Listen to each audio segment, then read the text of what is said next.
Welcome. This is How to Be a Superhero, the show. I'm Michael Toussaint, author of How to Be a Superhero, the book. And today I have an amazing guest that I'm super excited to interview and talk to and learn from. And today we have Michelle Toussaint. Michelle, welcome. Thanks so much for coming on the show today. Thank you. I'm excited to be here. Do you want to tell us a little bit about your background and all the cool stuff you do? Yeah, so I'm a health psychologist. I work with people mostly that have chronic medical issues. Some don't. Some just want to live healthier lives today and into the future. I work mostly with adults, but I do see some uh, people under 18. And I've been doing this work for, I guess, over a decade now, and I love it. That's so cool. So what is an example like of your day? So nowadays with COVID, I'm working from home, and so I see my patients online, and so my day looks like seeing maybe a handful of people.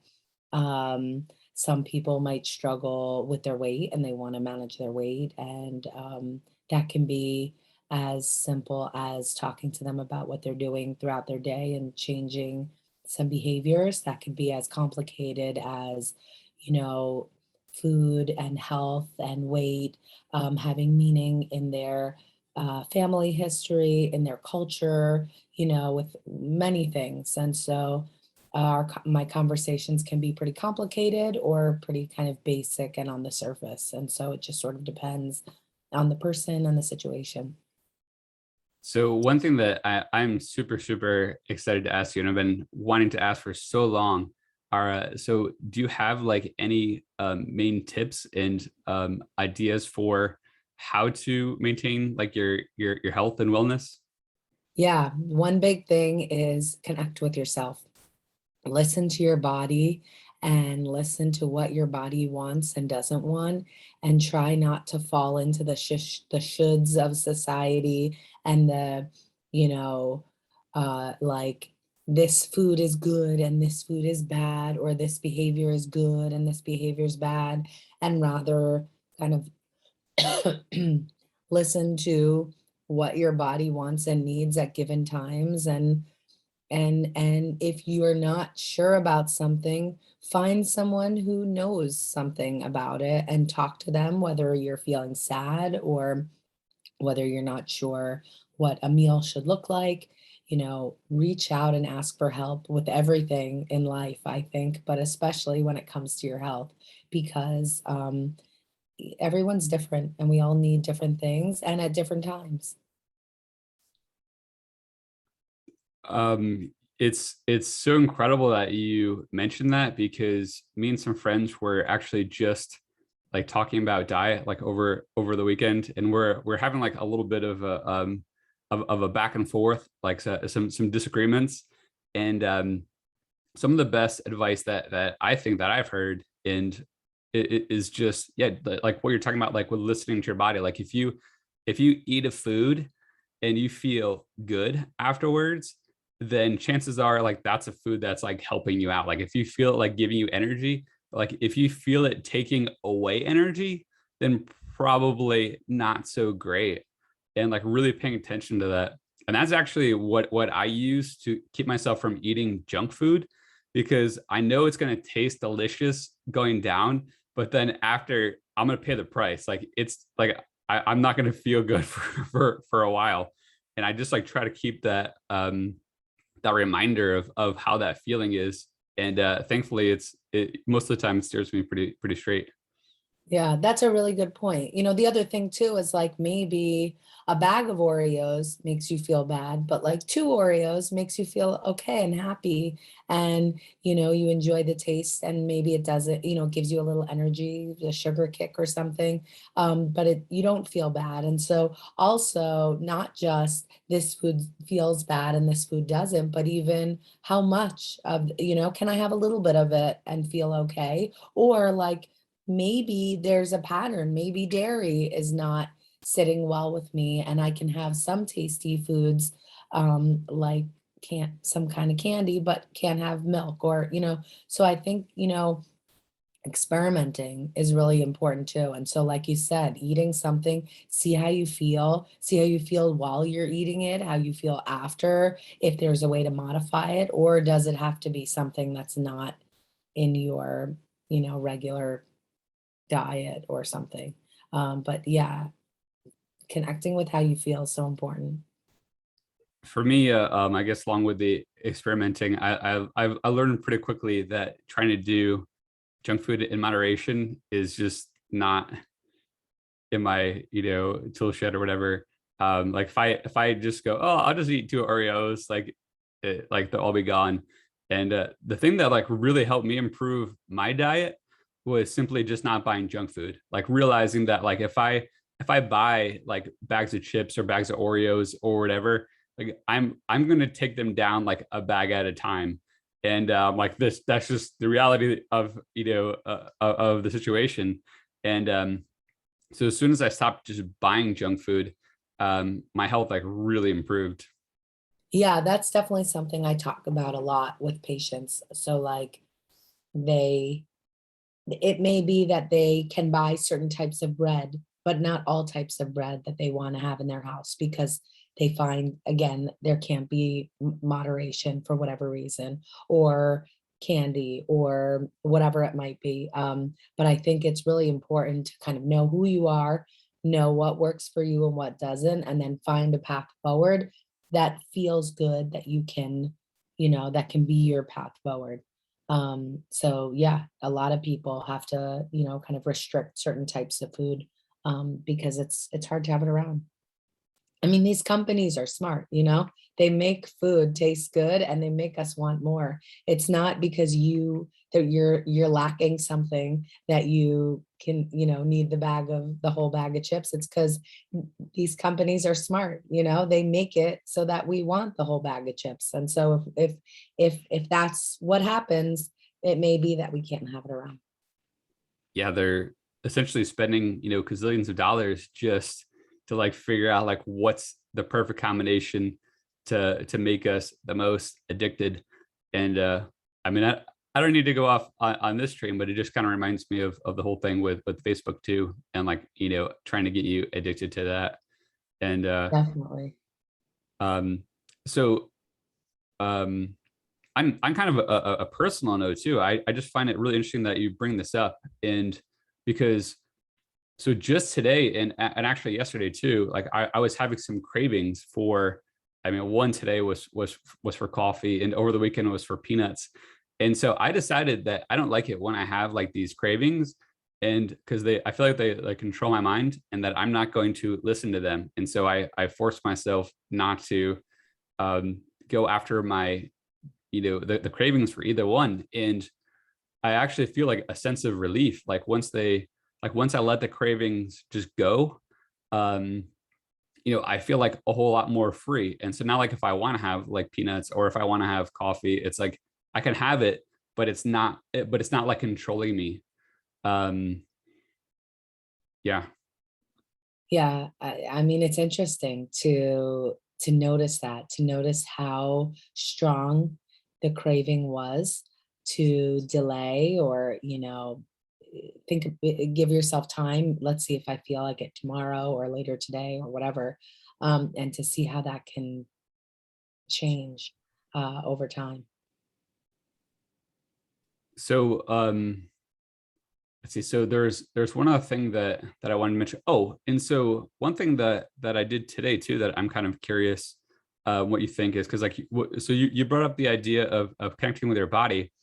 And so I've been trying to, I mean, just as of this last weekend, so that's why it's so interesting that you bring all this up. Um, Trying to like connect with myself more in terms of gratitude. So today, I mean, as strange as it may sound, I was actually thanking my different body parts. Like thanking my legs for still working, like thanking my heart for pumping, in my brain. And I think that might be like an interesting exercise to do like every morning and maybe even before bed. And like I feel like once I did that, it took off like a lot of stress too. And I think just like, I don't know, like showing that appreciation for yourself too. I think it's like it does a lot for you mentally. Like instead of like being hard on yourself of like I'm not good enough, it's like, thank you for being, a functioning unit and like keeping me going. Yeah. Oh, definitely. And I mean, nowadays there's, and for many years there's been uh a push towards perfection, especially physically, among children, but among women, but also among men. I mean, in everyone is striving for, the perfect look and the perfect this and that, and there's not enough gratitude about how much our body does every day and allows us to be here and allows you and me to be talking, right? Like there's so much going on that just allows this conversation that we, take for granted and we don't spend the time to really appreciate, and so I completely agree with you. I think that one, it's a healthy exercise in general, but two, just like a reminder of how complicated we are and how many things have to work together the right way to make certain things happen each day. And that, in the blink of an eye, something like that could be taken away. So when you said that too, that so many things had to happen to even make this conversation possible, it made me think about the millions and millions and billions and whatever of years, of evolution and life evolving and everything for this conversation to have happened. Like it's really accurate, and both of our bodies needed to have been able to function at like a decent level, and our all our ancestors survived so that we were born, and like there really is a lot to it. And not just that, somebody had to create, the internet, Zoom, these computers, a lot for this to happen. And for look at, as horrible as the pandemics has been, I mean, it's incredible that we have so many, technology is where it is, that a lot of jobs and a lot of things didn't stop when when a lot of things did stop. And so it's really it's incredible sometimes to just take a step back and really think about everything that happens throughout our days and both appreciation for our bodies, but also, everything else. Yeah, I think that can really set like a positive mindset for the day too, because like instead of waking up and being like, oh, it's another day, you can wake up and be like, hey, I get another day, I get another day of getting to experience the world, like, getting to be with my body, with my mind, going out and connecting with other people. You know what I mean? Like I think that like perspective shift helps a lot. My friend stayed with me over the weekend and she brought her dog, and we were talking about the differences between cats and dogs. And I love animals. I love all animals, I think they're all sweet, but there is cats wake up in the morning and there's a little bit of there can be an attitude there. Whereas, we were just laughing that her dog wakes up every morning and is like, this is the greatest day ever. And like just what you said, without I don't know what's going on in her dog's head, but, just sort of appreciating it's another day and it's exciting and I get to go for a walk soon and I'm so excited for that. And just that perspective. And, wouldn't it be nice to wake up like that? And you know what? We can wake up like that. We have the power to wake up and appreciate life and maybe start the day with a walk too. Yeah. Um, Man, I think that's so powerful and important, and something that I really want to work on myself more, because it's so easy. Because I'll say, one thing that I'm definitely guilty of is, when I wake up, jumping on Facebook, jumping on email, jumping on my phone. When I could be spending that time focusing on gratitude. And I really want to learn more about gratitude. And that's actually a big part of the show is being able to show people like yourself gratitude for what you do and for being you and for helping people. And it's really interesting like how much the power of gratitude has really helped. And I think that um it's so it's just a word. And I think that people are, oh, like, yeah, like gratitude, like I can say, I can show like appreciation for this and that, whatever.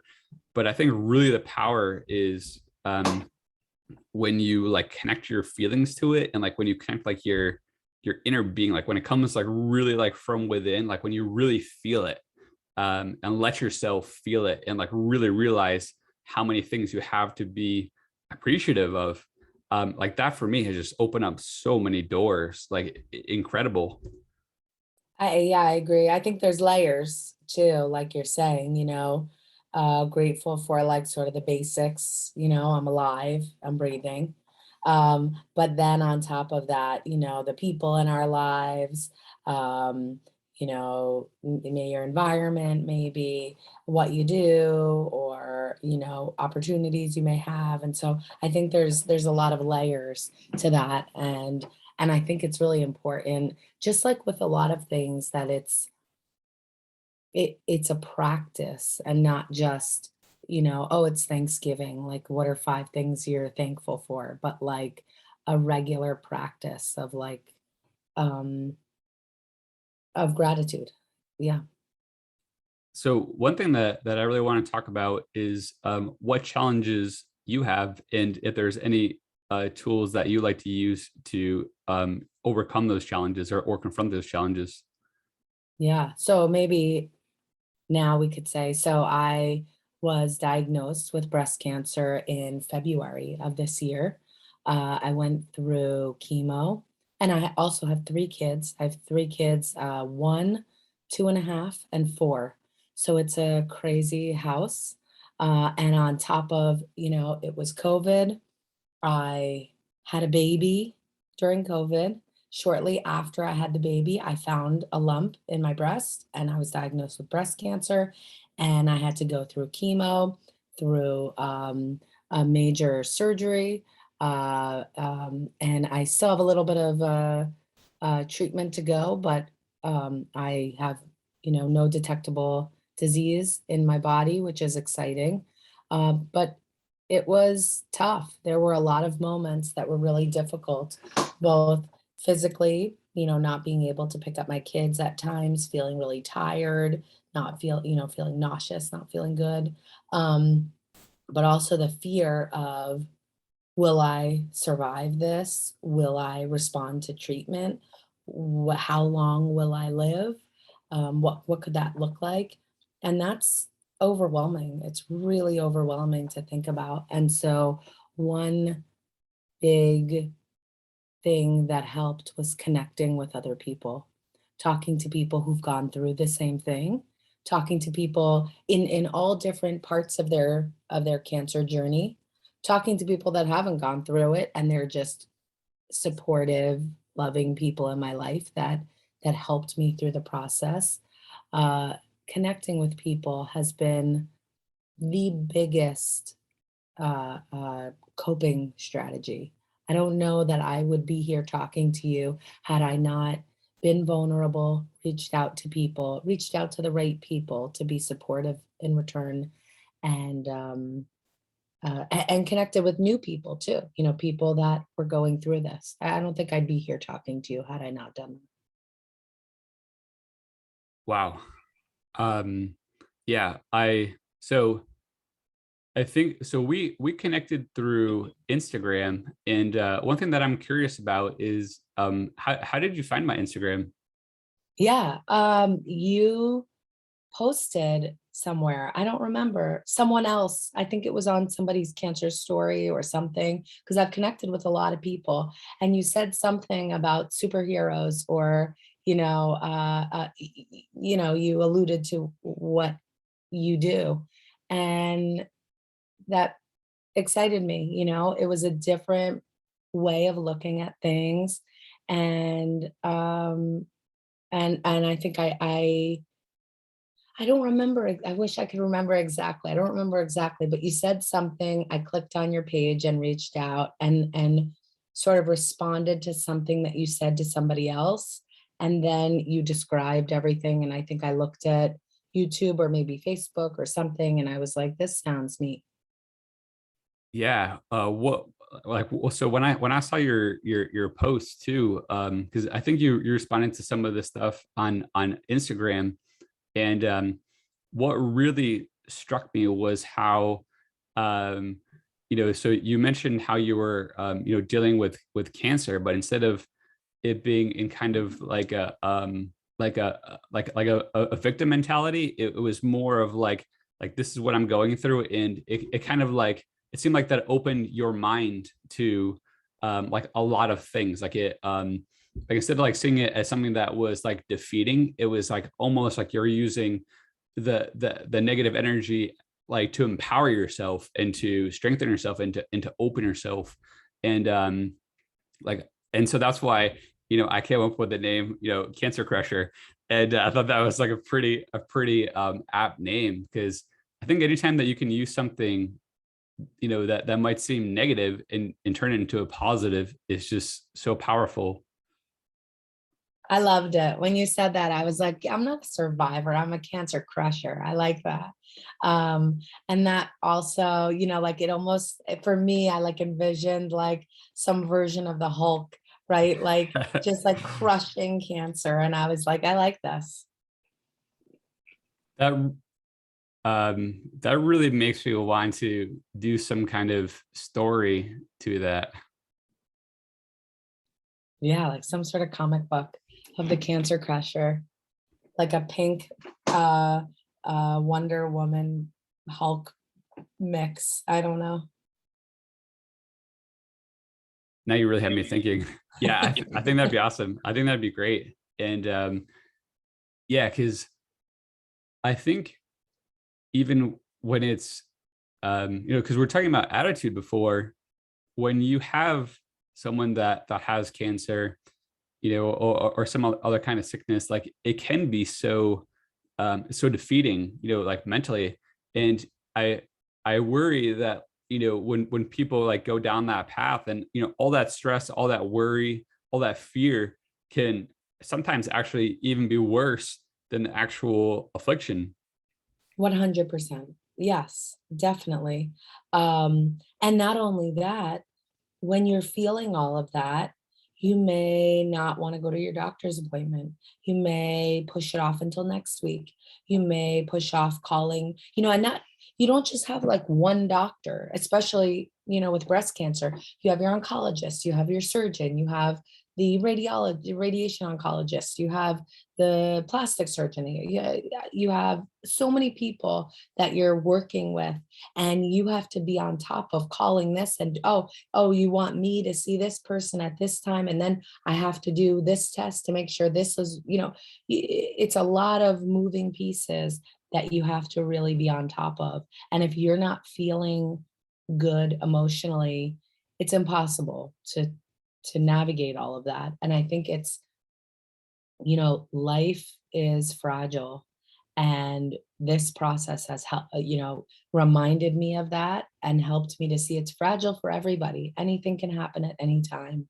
And so when we say you got to live life to the fullest, it's like a corny saying that I don't think we really realize what that means at given times in our lives. And so it's brought new meaning to my life. And also I felt, once I accepted, oh my gosh, like this is the diagnosis, um, I felt like, well, like I'm gonna crush it. Like I'm gonna defeat it. I had moments, where I was bummed and I was like, this, life can be so unfair and why me and all of these things. But they were pretty short-lived because I was like, I have to I have to crush this, and I'm going to do what I can, and I'm going to make sure whatever is in my power I can do, and then leave the rest to the doctors and treatment and everything. I think you made some fantastic points, and I think even the fact that you're sharing your story is so impactful. And I was thinking too, you're talking about, having to do like all the different doctor's appointments. And I can imagine, like even when I'm trying to schedule like with my primary, just one doctor alone is really difficult. But then I was thinking too, I mean, there's got to be a lot of fear involved because, you don't know what the doctor is going to tell you or what the doctor is going to find. And so it's a lot easier to just, like push off the appointment or not go. And because then you can kind of live in, like a blissful ignorance. But then of course that always catches up. Um, so It's um, true. I mean, I know a lot of people who say, I feel fine. I can do the scans next month. I don't need to rush and do them right. now. And that can be a problem with cancer. You don't want to push it too much. And so you have to find the strength somehow to schedule these appointments. And it's scary, some of them, especially when they're doing a scan. How far has it spread? Where is it? What am I responding to treatment? This stuff is scary. But how, it has to be done. You have to do it, and you have to do it as quick as you can. And so um, that's what I felt from the start. Oh, there's something. It doesn't feel right. Let's go. Let's go. Let's make the appointments. Let's call and push. Sometimes they'd be like, we don't have availability for a month. Okay, well, I'm gonna keep calling every day. I'm gonna, tell me if somebody cancels. I mean, it's a lot. It's a lot of work on top of the obvious of, chemo and all of these things. But I felt pretty empowered, that I would have no regrets on what I did. And so I would do like I said before, kind of put myself in the best position I could and then hope for the best with treatment. That's why you're the cancer crusher. Yep. I know for me personally too that it's for me like the not knowing is actually worse than just going to the doctor, like not having the information. And so thankfully that's my main motivation. So like if something is wrong or something feels wrong, like it always like, even if I think I can ignore like going to the doctor, it's still like in the back of my mind. And like that like little voice back there is far worse, I think, than just you know crushing it, going out and like getting any appointments that I need. I think that it's worse for everyone in today's world because we just think if you have like a song stuck in your head, 20 years ago, you would have, or maybe a little more, you would have to, wait. You may even wait months, years until you figure out what that song is. If you get the right person and you can get the melody right and they can guess. Now you're like, well, let me can I think of a word or two? Let me look it up. I'll Google this or that. And we get answer. Who was the actor in that movie? Oh, I have a phone. I can type it in, answer in seconds. Whereas, that wasn't the case for, you know, until very recently. And so I think that as a society, we want answers. We want answers now. We are very uncomfortable in the unknown. And it's and I get it. I mean, every time I've done a scan, I am refreshing the page for my doctor over and over until the results are in. It's hard to not know. I think an interesting part of what you mentioned is it's so easy for us to psych ourselves out too, and fear going to the doctor and not getting that information, because we can go online and be like, oh well, I have this symptom, like it sounds like it's this, like it sounds like really really bad, like, and you know what I mean, it can build up, like things can build up far worse in your head than what is actual reality. And so going to the doctor a lot of times can really just dispel that. And um yeah, just in general, I think we put a lot, like we have a lot of fears that kind of compound on themselves that don't actually turn out to be a reality. Yeah, definitely. I also think it's good to find a provider that you feel comfortable with, because some people avoid going to the doctor because their doctor is not nice. And, Oh if yeah. you go on the scale, the doctor is going to say, well, that's more than it was last year, or, you need to do this. And maybe there's stress in their life, or, maybe there's other reasons for that. And I think, I think it's really important to find a provider in every area, whether it's a dentist, a primary doctor, whatever it is, that you feel comfortable with, that's going to be kind, and that's going to work with you in a way that you need. Yeah, when it comes to your health, I mean, you need somebody you trust. If you don't like your doctor, that's not a situation you want to be in, because I mean they're basically helping you live, and it's you want someone you can trust. Definitely. And there's so many doctors out there, you know, and so one thing that I was thinking of too, you're talking about like having the bad days and feeling like the negative emotions sometimes. Um, I was thinking too, like I I would think that it is important to, like you don't always have to be like happy go lucky and always try to be like in a positive mindset. Like you don't have to force it. Like I think it's important to like even address those negative emotions and be like, you know what, well, I had this lump, and it sucks, but okay. And instead of like so acknowledging those feelings but just not dwelling in it and just being like, okay, this situation sucks, what can I do about it? Yeah, I agree. When I first was diagnosed and I had moments of fear or sadness or anger, my husband was really uncomfortable with that. And every time I would say, like, I'm really scared, he'd say, well, it's going to be fine. Everything's going to be fine. It's going to be great. And we had to have a conversation of, sure, it might be fine, things might be fine, but in those moments, I might feel scared and I need you to sit with me while I feel scared for a moment and I'll get out of that. It won't be like that forever, but those are real feelings that I need to feel and I want to feel them comfortably in front of you. Um, and I had to say, just because I'm scared doesn't mean I'm not positive. Just because I'm angry or I'm sad doesn't mean I'm not gonna still fight.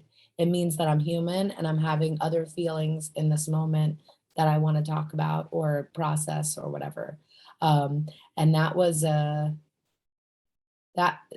that was a journey, I think, for him, which he's been amazing and very supportive, but had to understand that just because I wasn't positive 24/7 doesn't mean I didn't feel positive in general, and didn't mean I was gonna stop fighting or um crushing, I should say. Crushing it. Yeah. I think too that if you don't let yourself feel those feelings, that they can build and grow, and that's when those illusions and those monsters in your mind like really grow. And so being able to feel them, being able to even think about perhaps like what are the worst case scenarios, and just being honest with yourself. I At least for me, I find that helpful. Uh, and I one thing that I really find interesting about listening to your story is how much growth it's had. It's helped you with, and also even your husband. Like it's really interesting to hear like how this situation that, like I said, like before, like most people would probably see as negative, actually does have all of these positives. Definitely. I mean, it's brought the 2 of us closer. I think that we've both learned how to support each other, in many different ways. I think it's made me a less anxious parent. I definitely let a lot of stuff go that I wouldn't before. Um, I think obviously I would rather not have had breast cancer, but it wasn't as scary as I originally thought, and there were some good things that came out of it. One thing I realized too is that at the beginning of the interview, you mentioned connecting to yourself, and it seems like that the situation with cancer has actually really been an opportunity to help you connect with yourself. Like that vulnerability, Definitely. that realization. I think that's really interesting. Yeah, I mean, I think we should all connect with ourselves more, especially, what in your body doesn't feel right. Talk to the doctor. Don't feel like you are um, bothering the doctor or making too many appointments or anything not good. Like, talk to the doctor, get confirmation. Don't just use WebMD. But also, don't be ashamed of any weird symptoms that you have. Talk to the doctor. They may be totally normal. Don't be ashamed of any kind of diagnoses. There's somebody else out there that has the same diagnosis. You're not alone. When I was first diagnosed, my parents said, "Do you want to tell people or do you want to keep this private?" And I said, "Oh, 100%. I want to tell people. This is not a secret. This is something, it's a diagnosis I have. It's something going on in my body. There's no reason to keep it from anybody." And I don't, and doing that gives it power. It becomes stronger than me. No, I am someone who has a disease in me that is being treated, not, that this is a secret and I have to hide it and I should be ashamed of it and it's a bad thing or anything like that. Just is. I mean, that's me is the example of a true superhero. You know, sharing your story, like, so not only confronting the challenge, but sharing it with the world when it can be a scary thing. I mean, you're kind of you're giving away like a really vulnerable part of yourself to the world. You're sharing a very vulnerable story, and so the fact that you have that courage of facing that fear, not only with cancer but also how people might perceive you sharing it. um I think that's absolutely incredible. Thanks. Thank you. Yeah, thank you so much for sharing that. And there is one thing that I wanted to mention that I just blanked on, but I th- I think that the story is so important, um, and I really appreciate you sharing it so that other people can hear it and hopefully be inspired themselves. That oh, and so it was the idea that we all have our thing too. So yours currently might be cancer. I definitely have my health things that I struggle with, like, and I found that really everyone has some kind of health or mental or both related struggle that they face.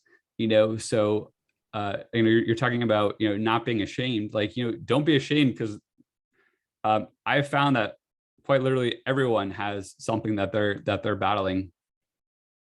Yeah, I agree. And I think that we should be talking about that more. As a society, we have not talked about a lot of this, and it's changing. I think that we do talk about things more, but I think we can talk about it a whole lot more and really not give power to some of these things, but make it so that, people can share. I see a therapist, or I'm battling depression, or, I have cancer. I think that as a society, these shouldn't be secrets or things that we can't share with the people around us. And in fact, I think it would help so many people. Yeah, because there's all these stigmas to all these different things that it's really interesting too, how it's really like a societal conditioning, of like having like this or that or whatever is a sign of weakness, and how we're supposed to be strong, so to speak. But I mean, if you try to act strong and, you know, not take this stuff seriously, then I mean, your life isn't going to be good, and chances are, like, you know, you'll probably not be living for very long, you know, as sad as it may be. So would you rather appear strong and, you know, be in a coffin soon, or, you know, get really serious about this, get open about it, you know, take charge, you know, move past that shame and that fear and do something about it and have a more happy and fulfilling life? Like, I think this whole idea that we need to be, you know, super strong and have this kind of outward perception is is terrible, and it's dangerous. And, you know, I've realized too, I've been realizing how many like inner critics that I have, and how oftentimes that they're wrong. You know, of like, you know, if I like do this and that, like people are gonna say like this and that, and you know what I mean. If I mess up here, like this is gonna happen, or like everyone's gonna hate me, or you know what I mean. It's Yeah. and like it's not reality, and it's um like being able to recognize those illusions, you know, as GI Joe says, like knowing is half the battle, which is like one of my favorite things. Like, it's so important, like just realizing like everything that's going on with your body, everything that's going on with your mind. And you know, that's how you start to correct things. Yeah, I agree. I mean, social media, you know, influencers don't post when they're not wearing makeup or their special clothes, or, you know, in a good situation, on vacation, you know, whatever. People post at their very best moments, and I think it's sort of skewed our minds. Uh, we're not all perfect. We all struggle with different things, and it's okay to get help and ask for help, and do things to make that struggle easier. You don't have to power through it without help. Yeah, I think asking for help. Well, so it's actually in my book that that's actually one of the best ways to help yourself be a better superhero, because, you know, um, like even like as smart as you think that you might be, or as smart as you are, you're not nearly as smart and capable as, you know, like five other people that are also helping you out. You know what I mean? Like you're able to just gain so many different perspectives and insights that you never would have conceived of, because these people get to see everything from you know, everyone's seeing things from different angles and have different life experience that can add to you. So just by simply asking for help, I mean, you can, you know, exponentially multiply your own knowledge and intelligence and all that. Yeah, yeah, I agree. I found for me too, like, I mean, just in my personal life, times that I've asked for help, I've stumbled, um, like asking for help just opens so many doors, like things that would have taken me perhaps years to figure out, you know, were answered in moments just for asking for help. And also, um, people like to help. People like it makes them feel good. It makes them feel like it gives them meaning to their life. Um, you know, and so it makes them feel good. It makes you feel good. It's creating a connection. Like, there's so many positive things that occur like when you just ask somebody for help. Yeah, and also you'll hear a lot of "me too," so you don't feel so alone. And so even if someone doesn't have the medicine to help you, or the money to help you, or they can't help you physically with something, they can hear you and empathize with you, and they may have gone through something similar, and you can have a conversation about this thing that you were struggling with that's become so big. It can get a little smaller because it's like, oh, they're they had this too, or they felt this way too, or, you know, what did they do to help in that situation? Would that work for me? Do I need something different? You know, it just opens the door to so many possibilities. I agree. When you realize that other people are going through the same thing that you're going through, it just like that shame just goes out the window. Yeah. Yeah. Yeah, it really does. And then there's possibilities for now what's next. So for example, you're not depression, you're not anxiety, you're not cancer. It's just this thing that sometimes gets bigger or smaller depending on, what's going on in your life and how can you manage it and what can you do and what are your options. I completely agree. Yeah, this is really, really good stuff. Um, do you have any other insights that you'd like to share? I mean, I think these are some of the big things. I think talking to people, asking for help, connecting with others, again, in different ways, a therapist might help you sometimes, but a friend might help with other things. Talking to like a medical provider might help with something else. Like I think not just talking to one person or one type of person, but really making it, I don't know, so that it's not as big and it's manageable, I think really has been the biggest thing for me, the biggest thing that I see in others.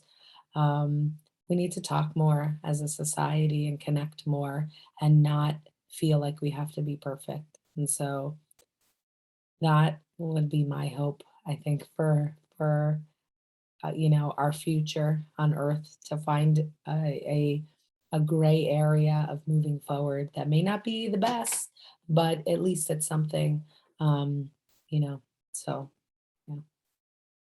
Yeah, I really liked how you mentioned before about connecting with other people that were going through cancer, and it made me think too that that might even be a chance to have like like a little superhero team, of people crushing cancer in their different ways, and that's what I found that is really interesting too. Like when you connect with people, you you find their different superpowers, and it's different. Like like that, like people have their different superpowers, and it's when people's superpowers come together that to me that's especially exciting. Absolutely. Yeah, a team, especially I feel like I've had a team to fight this. And so I think that makes a lot that makes a lot of sense, and I think that it's important in anything that people are going through, having multiple people to be there to support them in whatever they need, as I have had multiple different people that I've been able to go to depending on my mood, depending on the day, depending on what I wanna talk about and what I wanna hear. Some people, I just wanna hear jokes, I just wanna laugh. Another day I wanna really talk about it, and maybe I'm having some negative feelings and I wanna be able to process those, and so it's nice to have multiple people because you're not gonna feel the same every day, you're not gonna feel the same every hour. Yeah. um so I mean that's really a big thing that I've been learning too lately is the power of connecting, because I'm personally, I'm an introvert, and a lot of people don't believe me. A lot of people are like, "There's no way you're an introvert." But for me, like when COVID hit, I thought I was fine because I was like I can just kind of just stay on my own. Like I'm fine by myself, and I didn't really realize how important it was for me to connect to other people. And now that I'm consciously trying to do it more, I'm really realizing how much that I was missing out on with not connecting with people. And I've been thinking heavily on what are some of the best ways that I can connect with people. And so the show is one idea that I've been really enjoying and am excited about. But you know, there's Facebook to connect with people, but then I feel like there's got to be better ways. And so um, anyway, so that's my current my the current thing that I'm stewing over a little bit. Yeah, but I think it's good to think about. You don't have to have an answer today. And what works now, the show might work now, and in 5 years, maybe it doesn't. And then you figure out something different. And, I think it's having that conversation with yourself. What feels good? What feels good right now? What feels good, in 5 minutes from now. Um, it's a constant conversation and it changes.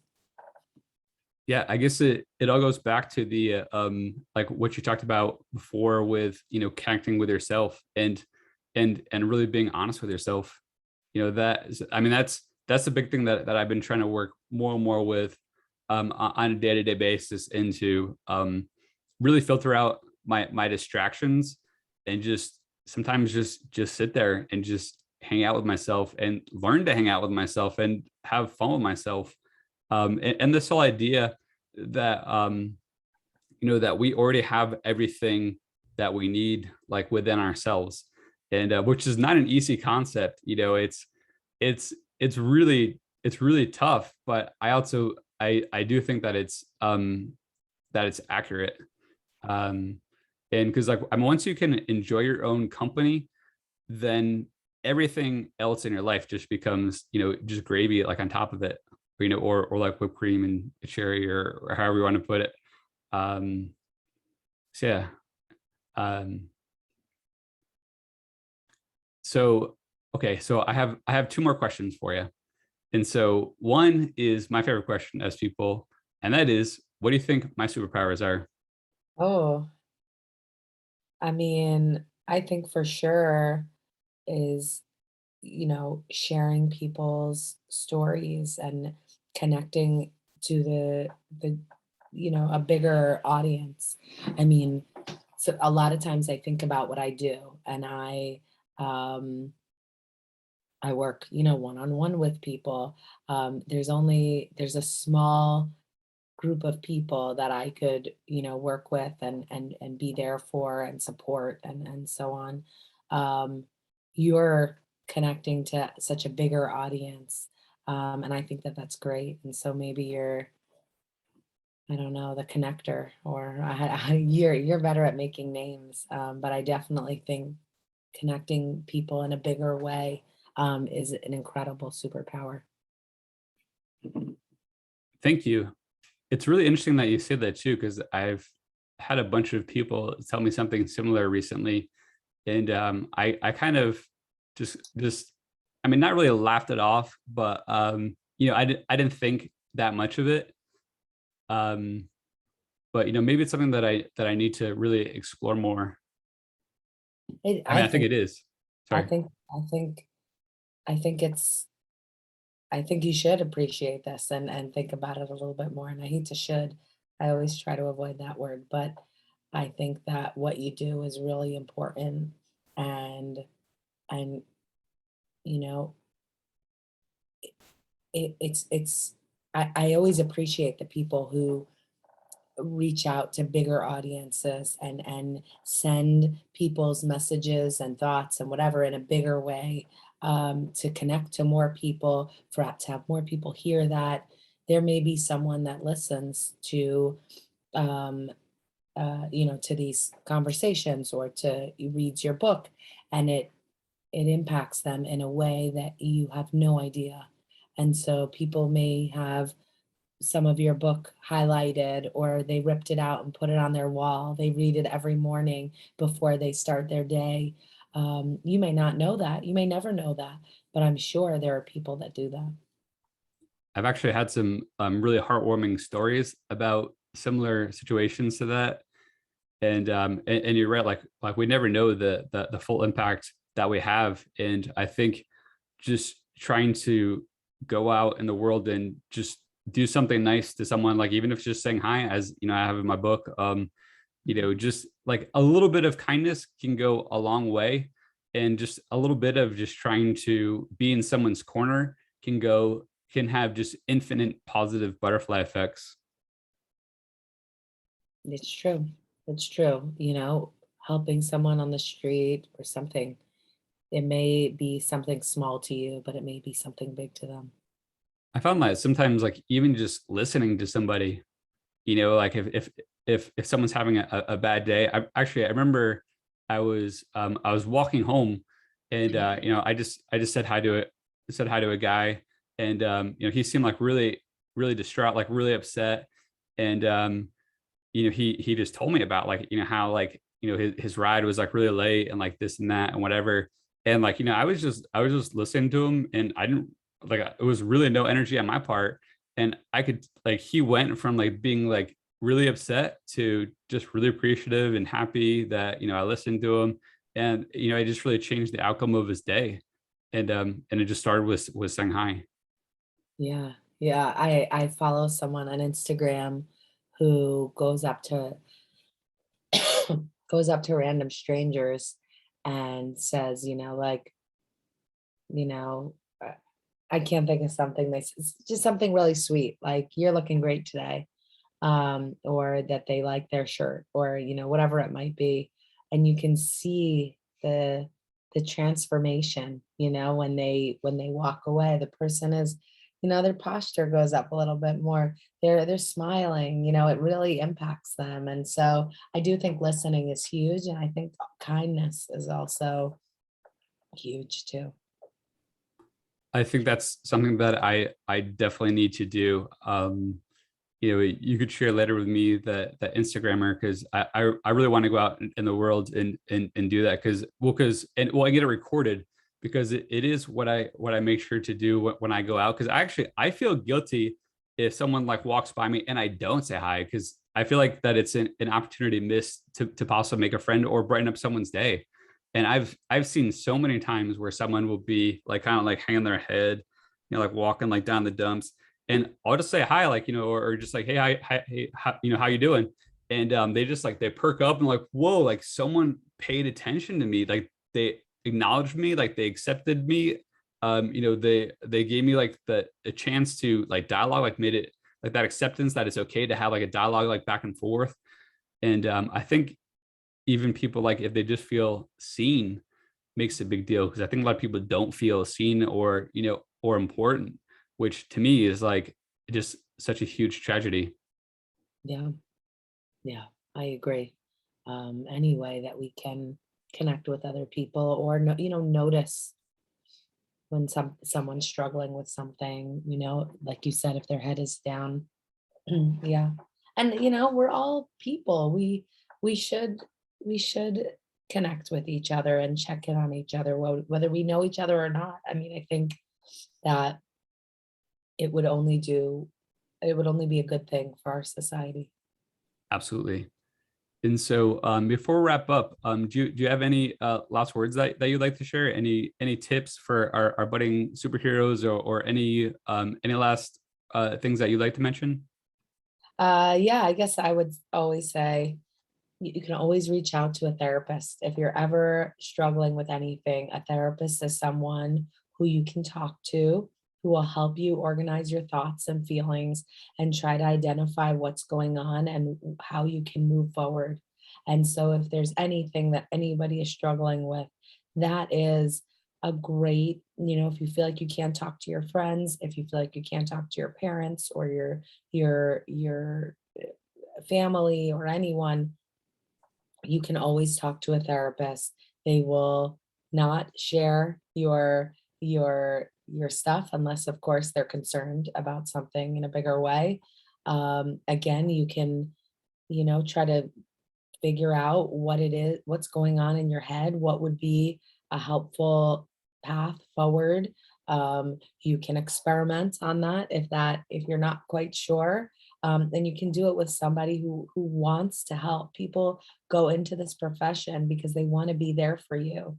And so it can be helpful to have someone like that in any situation, whether it's something emotional like depression or anxiety or a health condition, whatever it might be. I highly recommend that everybody has a therapist and has that professional in their life, in addition to friends and family and all of that good stuff. Um, and someone that they feel is a good match. Sometimes we have to do a little shopping before we find that right match, that our personalities fit well and we get each other. But I highly recommend that everybody feel good about that, and consider a therapist if it makes sense for them. I think that's fantastic. You made me think that it's almost kind of like having like a coach like in your corner, and someone that can also help you a professional that's able to help you see things that you might not be able to see about yourself, like give you that insight, which is huge. Definitely. Yeah, exactly. Well, Michelle, thank you so much for being on the show today. It has been an absolute pleasure to have you on. Um, thank you so much. Your story has been really incredible and has been really inspiring to me too. Well, I'm really glad I could be here. I like thinking of myself as the cancer crusher. I'm glad you came up with that name. And I plan to continue to see myself as a cancer crusher. And I'm glad that I could share my thoughts and my experience and my story with you and whoever else is listening. Thank you so much. And we're definitely gonna have to do some kind of story based on that superhero. I think that would be great. Definitely.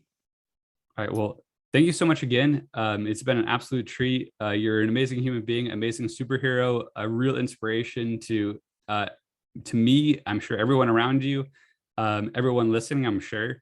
Thank you so much. Thank you so much, audience, for tuning in today. I hope you have an awesome day. I hope you have an awesome every day. Take care. Have a good day.